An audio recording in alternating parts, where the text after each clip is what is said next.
விஷ்ணுவின் கையில் இருக்கும் சுதர்சன சக்கரம் எவ்வாறு வந்தது என்று தெரியுமா?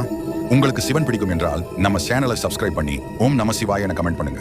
உங்களுக்கு நல்லதே நடக்கும். ஒரு காலத்தில் அசுரர்கள் பூமியிலும் தேவர்களின் உலகிலும் பெரும் துன்பத்தை உண்டாக்கினர். அந்த வேளையில் திருமால் அவர்களை காப்பாற்ற பல வழிகளை செய்தும் வெற்றி பெற முடியவில்லை.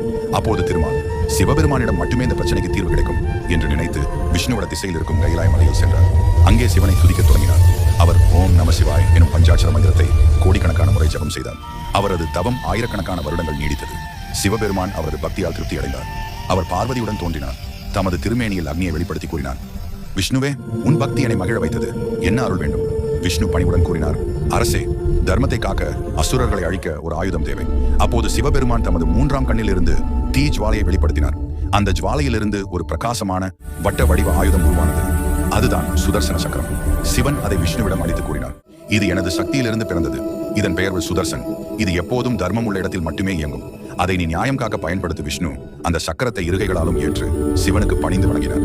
அதன்பின் விஷ்ணு அந்த சுதர்சன சக்கரத்தின் மூலம் அசுரர்களை அழித்து தேவர்களுக்கு மீண்டும் அமைதியை அளித்தார்.